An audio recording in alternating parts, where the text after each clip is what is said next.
I am going to be continuing reading the book I was reading yesterday just to improve my English pronunciation and just speech in general.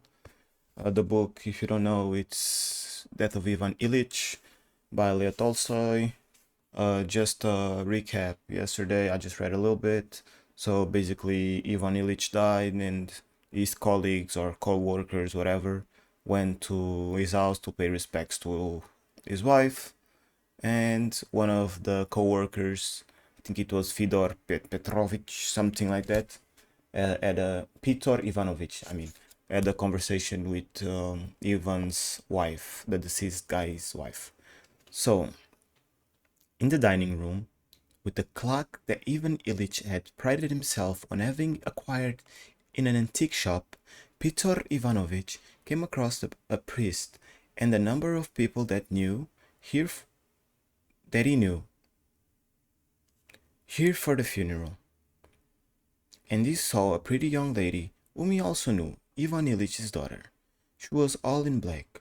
Her tiny waist looked tinier than ever. She looked gloomy, assertive, almost truculent. Oh my god, let's get started. Let's get started. Where can I find words? Truculent.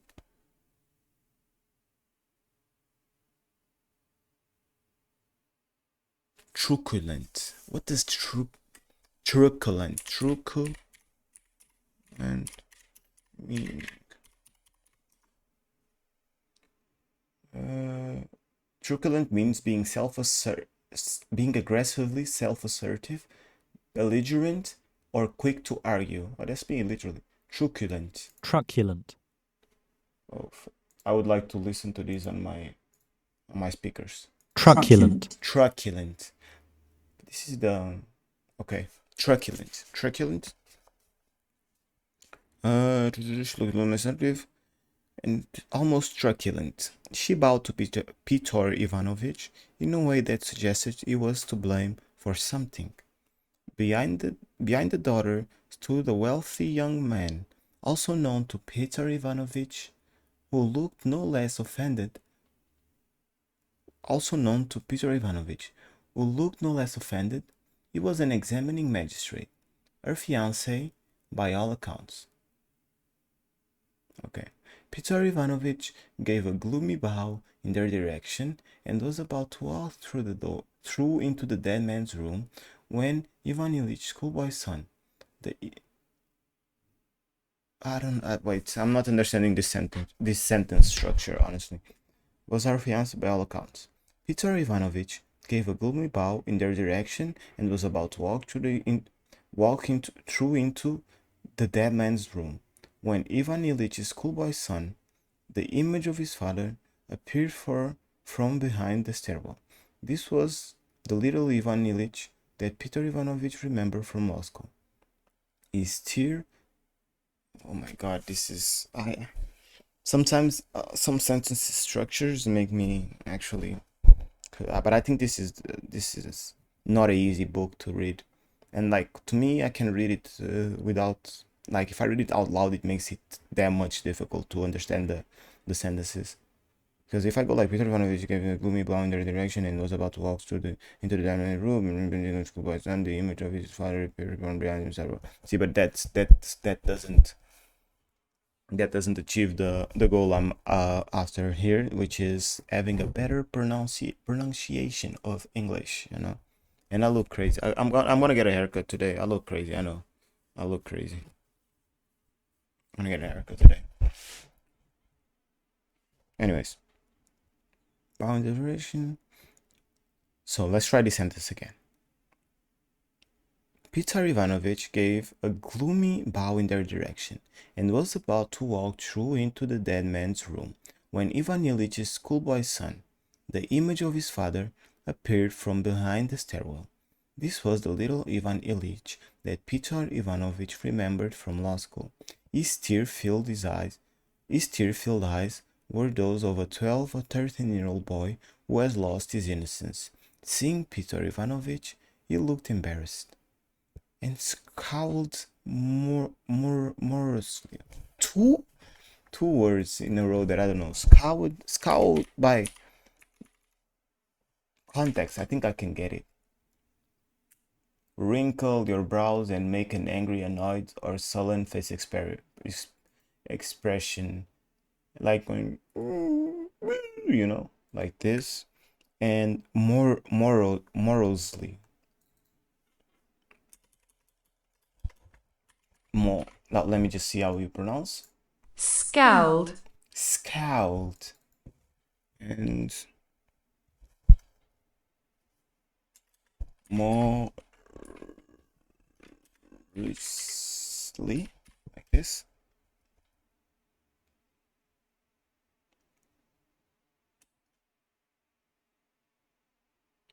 More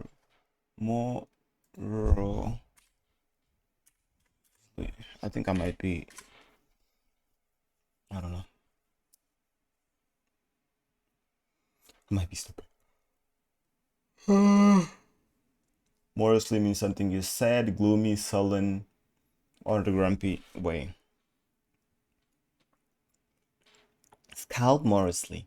Peter Ivanovich gave him a nod and walked into the dead man's room. The funeral service was soon underway. Candles, moaning, incense, tears, sobbing.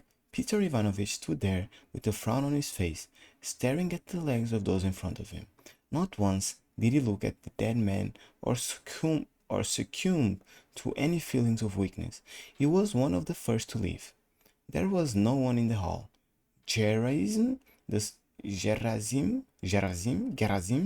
the servant of peasant stock, darted out of the dead man's room and sorted through all the fur coats with his big, strong hands before finding Peter Ivanovich's coat and handing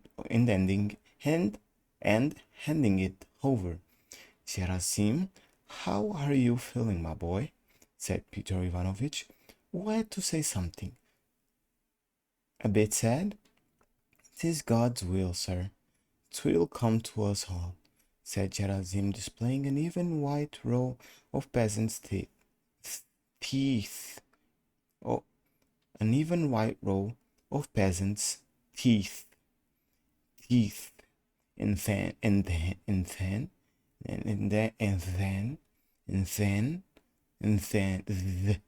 then, with the hair of a man with a lot of work to do, he wrenched the door open, called the driver up, and sprang back to the porch steps, wondering what else needed to be done. Peter Ivanovich found it particularly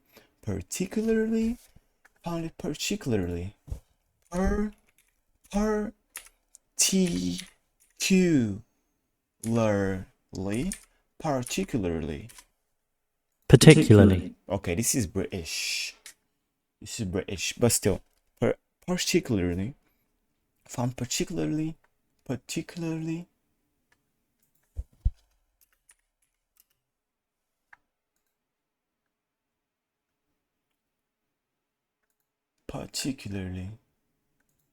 I'm gonna translate.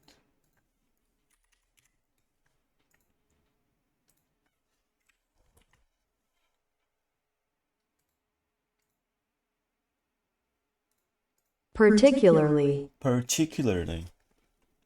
And where was that?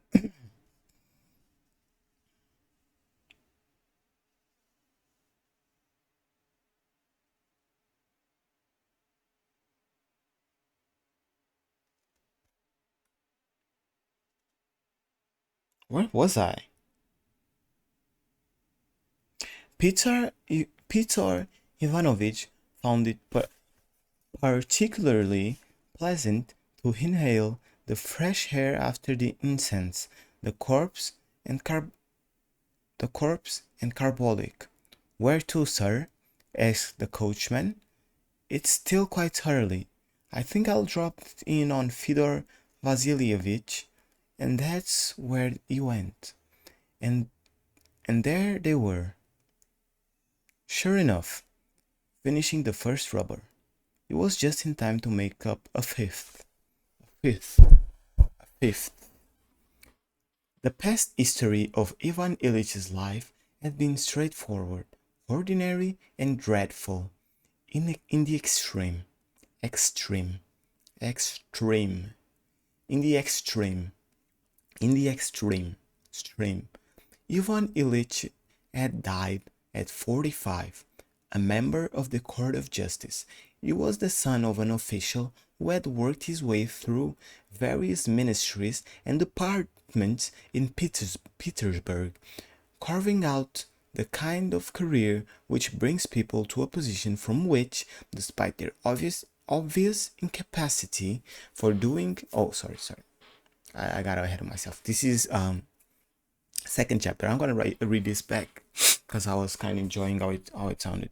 Let me just take a sip of this coffee.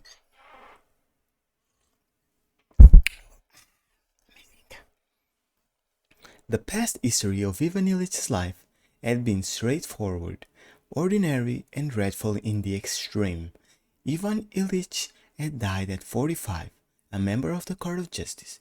He was the son of an official who had worked his way through various ministries and departments in Petersburg, carving out the kind of career which brings people to a position from which, despite their obvious incapacity for doing anything remotely useful, they cannot be sacked because of their status and long years of service. So they end up being given wholly false and fictitious jobs to do, for which they receive salaries that are anything but fictitious, anything from 6 to 10,000 a year, and this enables them to live onto a ripe old age.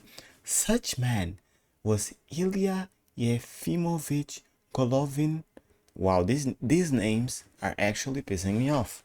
Such name was, cause like English is hard enough right now for me to try to pronounce the way that I want to pronounce it, and you got names like Ilya Yefimovich Golovin, Privy Councillor, superfluous member of various superfluous institutions. Well, superfluous means like superficious, no? Superfluous. Necessary, yeah, superfluous. I was working a superfluous job.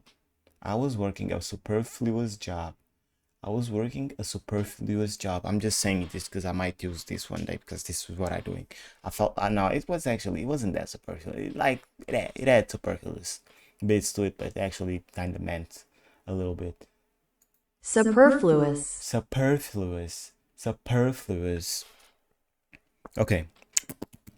Where was I? Superfluous member of various superfluous institutions. He had 3 sons. Ivan Ilyich was the second son. The eldest had carved out the same career as his father, but in a different ministry, and was now near to achieving the kind of seniority. I know what it means. I just want to see how to pronounce it better. Seniority.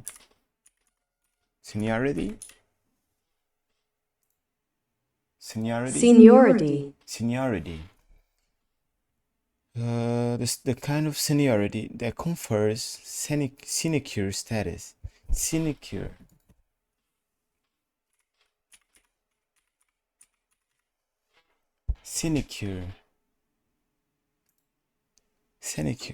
No, but I'm writing it correctly, and it's just not giving me a meaning. So now achieving the kind of seniority that confers sinecure status. The third son was a failure.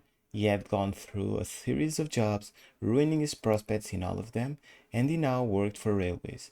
His father, his brothers, and especially their wives, not only hated meeting him, but forgot his existence, unless compelled to do otherwise. Their sister had married Baron Graf, a Petersburg official, cut from the same cloth as his father-in-law.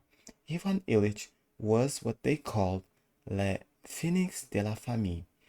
He was neither cold and starchy as the elder brother, nor as profligate as the younger.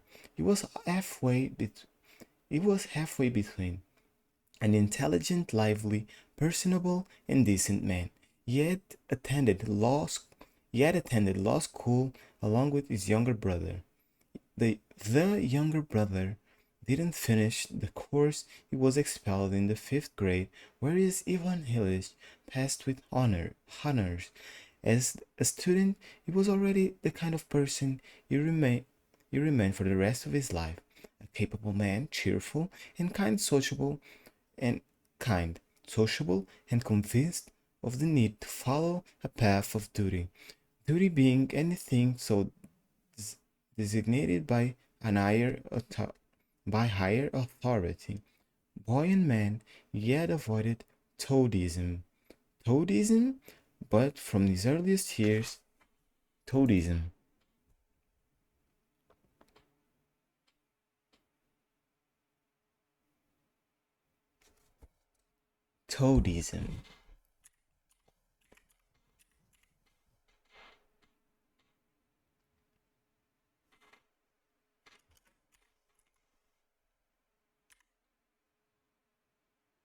Fawning, adulation, blarney, toadism, courtliness. Like to serve. Like I think it's to serve someone.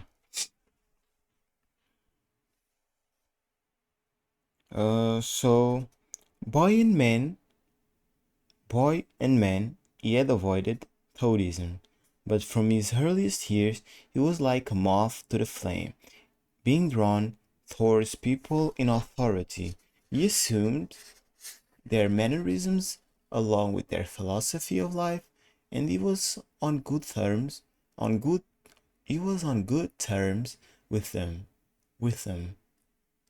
Like this is one that I have issues. Like normally I would go with them because in my language the T's are actually red, but I gotta say he was on good terms with them.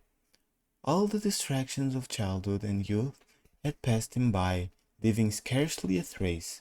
He had succumbed to both sensuality and vanity, and then, in the top classes, to liberal thinking, but always within limits unerringly set by his own instinctive feelings. In his student days, he had done things that at first he thought of as utterly revolting, things that made him feel disgusted with himself even as he was doing them. But in later life, noticing that the same things were being done by people of high standing without a qualm, although he couldn't quite bring himself to think they were good, he did manage to dismiss them, and he felt no pangs of remorse when he recalled them.